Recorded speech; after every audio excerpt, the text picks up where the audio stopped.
Welcome to Pallavi TV. రాష్ట్రంలో ఎవరైతే విశ్రాంత ఉద్యోగులు ఉన్నారో, రిటైర్డ్ ఉద్యోగులు వాళ్ళకు రావాల్సిన బకాయిల కోసం ఇంకా పోరాటం కొనసాగిస్తూ ఉన్నారు.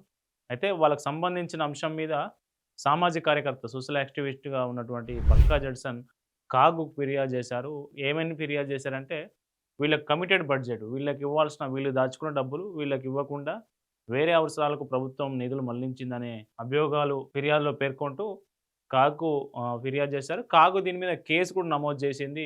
ఇప్పుడిది కాగ్ ప్రభుత్వం మీద కేస్ నమోదు చేయడం సంచలనంగా మారిందని చెప్పొచ్చు. దాదాపు 2024 మార్చి నుంచి, కొంతమందికి ఇంకా అంతకంటే ముందు నుంచి కూడా 2024 మార్చి నుంచి ఇప్పటి వరకు దాదాపు 22, 23 నెలల నుంచని రిటైర్ అయినటువంటి ఉద్యోగులు, ఉపాధ్యాయులు, ఉద్యోగులు ఎవరైతే ఉన్నారో వాళ్ళకు కనీసం ఒక్క రూపాయి కూడా రిటైర్మెంట్ బకాయిలు ఈ ప్రభుత్వం చెల్లించట్లేదు. దీని మీద తాజాగానే ఇటీవల బీజేపీ ఆధ్వర్యంలో ముగ్గురు ఎమ్మెల్సీలు, ఎమ్మెల్సీ ఏవిఎన్ రెడ్డి గారు, అట్లాగే మల్క కుమరయ్య, అట్లాగే అంజిరెడ్డి, వీళ్ళు ముగ్గురు ఇందిరా పార్క్ ధర్నాలో పెన్షనర్లకు వాళ్ళ బకాయిలను డిమాండ్ చేస్తూ వాళ్ళకు మద్దతుగా దీక్ష చేశారు. అయితే ఈ అంశానికి సంబంధించి నిజంగా ఇది వీళ్ళకు బకాయిలు చెల్లించకపోవడం నేరం అవుతుందా? ఎట్లా నేరం అవుతుంది? కాగు కేసు ఎట్లా నమోదు చేసింది? నిజానికి రాజ్యాంగం ఏం చెప్తా ఉంది? వీళ్ళకి రావాల్సిన బకాయిల గురించి నిబంధనలు ఏమున్నాయి అనేది ఒక్కసారి చూద్దాం. ఇప్పుడు వీళ్ళకు మామూలుగా రావాల్సిన బకాయిలను చూస్తే గ్రాట్యుటీ రావాలి, జీపీఎఫ్ రావాలి, కమ్యూటేషన్ రావాలి, అట్లాగే సెలవుల నగదు మార్పిడి అని ఉంటది ఒకటి, అదొకటి రావాలి. అయితే ఇతర ఆరోగ్య అవసరాలకు ఏదైతే ఉంటాయో మనకు హెల్త్ కార్డ్‌కి సంబంధించి వాటి చెల్లింపులు కూడా వీటన్నిటిని బకాయిలు రావాల్సి ఉన్నది. దాదాపు 14,000 నుంచి 18,000 మంది బకాయిల కోసం ఎదురు చూస్తా ఉన్నారు. రాష్ట్ర ప్రభుత్వం ఎప్పుడు బకాయిలు రిలీజ్ చేస్తదా అని ఆతృతగా ఎదురు చూస్తా ఉన్నారు. ఈ బకాయిలు, వాళ్ళ బకాయిలు వాళ్ళకి రాకపోవడం వల్ల దాదాపు రాష్ట్ర వ్యాప్తంగా 50 మంది పెన్షనర్లు వివిధ కారణాలతో చనిపోయారు. కొంతమంది ఆత్మహత్య చేసుకున్నారు. కొంతమంది ఇండ్లు వదిలిపెట్టి వెళ్లారు. ఎందుకంటే నేను రిటైర్ అయిన తర్వాత నా పెన్షన్ అమౌంట్ ఇంతొస్తది, నా బకాయిలు ఇంతొస్తాయి, 50 లక్షలు వస్తాయి, నేను ఈ 50 లక్షలతోని ఇల్లు కట్టుకుంటా, లేదంటే కూతురు పెళ్లి చేసుకుంటా, కొడుకుని సెటిల్ చేస్తా జాబ్‌లో. ఇట్లాంటి అన్ని ప్రణాళికలు ఉంటాయి కదా! ఆ ప్రణాళికలు వేసుకొని అప్పు చేసినటువంటి ఎవరైతే రిటైర్ ఉద్యోగులు ఉంటారో వాళ్ళకు ఈ బకాయిలు సకాలంలో రాకపోవడంతో అప్పు చెల్లించలేక, వాడికి వడ్డీలు కట్టలేక, వచ్చే పెన్షన్ ఈఎంఐలకు పోతే మొత్తం ఏమీ చేయలేని పరిస్థితిలో, దిక్కుతోచని స్థితిలో అనారోగ్య కారణాల వల్ల, అనారోగ్య కారణాలైతే దాదాపు 50, 60, ఇప్పుడు 61 సంవత్సరాలు నాకు సర్వీస్ ఉంది కదా! 61 సంవత్సరాలు, 61 సంవత్సరాలు దాటిర్రంటే ఖచ్చితంగా అనారోగ్య సమస్యలొస్తాయి.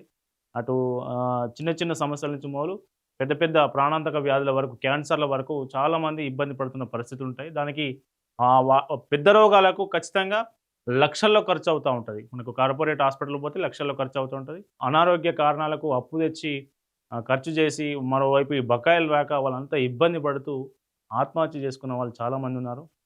సో, వీటన్నిటిని ఇదంతా ఈ బకాయిలు ప్రతి నెల ఈ ఉద్యోగం చేస్తున్నప్పుడు, సర్వీస్ చేస్తున్నప్పుడు ఉద్యోగుల జీతం నుంచి ప్రతి నెల కొంత దానికి కొంత, దానికి కొంత, దానికి కొంత చొప్పున ఈ ఈ అమౌంట్ అంతా కట్ అవుతది. కట్ అయ్యి ప్రభుత్వం దగ్గర ఉంటది. ప్రభుత్వం ఈ అమౌంట్ మొత్తం ఎప్పుడైతే ఉద్యోగి రిటైర్ అయితాడో, ఆ రిటైర్ అయిన వెంటనే, రిటైర్ అయిన రోజే వీటన్నిటిని ఖచ్చితంగా ఇవ్వాల్సి ఉంటది.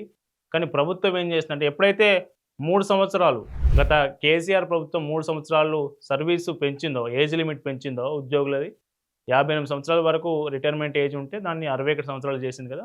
మొత్తం ఈ 61 సంవత్సరాలు చేసేసరికి ఈ రిటైర్మెంట్ బకాయిలు చెల్లించడం అంటే ప్రభుత్వానికి పెద్ద గుదిబండగా మారింది. అట్లని ప్రభుత్వం కూడా అధికారంలోకి వచ్చే ముందు ప్రభుత్వం వీటన్నిటిని చూసుకొని రావాల్సి ఉండే. నిజానికి వీటన్నిటిని పక్కకు పెట్టి ఇప్పుడు రిటైర్మెంట్ బకాయిలు చెల్లించకుండా మిగతా పథకాలకు కావచ్చు, మిగతా కార్యక్రమాలకు కావచ్చు, అన్ని కార్యక్రమాలు కరెక్టే చేస్తా ఉంది కానీ తప్ప మా రిటైర్మెంట్ బకాయిలు మాకు ఎందుకు ఇవ్వట్లేదు వాళ్ళు రోడ్డెక్కి చివరికి అసెంబ్లీని కూడా ముట్టడించారు. వాళ్ళు వృద్ధాప్యంలో విశ్రాంతి తీసుకోవాల్సిన రిటైర్డ్ ఉద్యోగులు అవిశ్రాంతంగా వాళ్ళ బకాయిల కోసం పోరాడుతున్న పరిస్థితి. అయితే నిజానికి ఇదంతా కమిటెడ్ బడ్జెట్.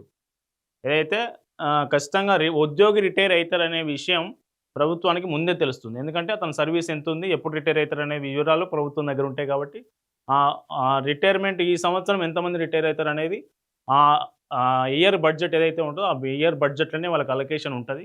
ఖచ్చితంగా అది కమిటెడ్ బడ్జెట్. దాన్ని కమిటెడ్ బడ్జెట్ కింద చూస్తారు. ఈ కమిటెడ్ బడ్జెట్ కింద వీళ్ళ బకాయిలు కూడా చెల్లించాల్సి ఉంటది. ఎవరికి ఎంత రావాల్సి ఉంటే అంత బకాయిలు చెల్లించాలి ప్రభుత్వం. కానీ కమిటెడ్ బడ్జెట్‌లో వీళ్ళ కేటాయింపులకు వీళ్ళ బకాయిల కోసం వీళ్ళ రిటైర్మెంట్ బకాయిల కోసం కేటాయించిన నిధులను ఇతర అవసరాలకు ప్రభుత్వం దారి మళ్లించిందనే ప్రధాన అభియోగం మీద బక్కా జడ్సన్ కాగ్‌కు ఫిర్యాదు చేశారు. కాగ్ కేసు నమోదు చేసింది. నిజానికి ఇది ఎట్లా నేరం అయితదంటే ఈ ఈ ఉల్లంఘన అటు అంటే ఒక రిటైర్మెంటు అయినటువంటి ఉద్యోగికి చెల్లించాల్సినటువంటి బకాయిలను దారి మళ్లించడం రాజ్యాంగంలోని 204, 266, 300 అధికరణాల ప్రకారం అది నేరంగా పరిగణించబడుతది. అది వీళ్ళ హక్కులను ఎవరైతే రిటైర్డ్ ఉద్యోగి ఎవరైతే ఉంటారో వాళ్ళ హక్కులను కాలరాసిన కిందికొస్తది. ఈ 3 అధికరణాల ప్రకారం. అట్లాగే సాధారణ పెన్షన్ రూల్స్ ప్రకారం గూడా ఇది ప్రభుత్వం చేస్తున్న ఇది ఖచ్చితంగా నిబంధనలకు విరుద్ధం అని చెప్పవచ్చు.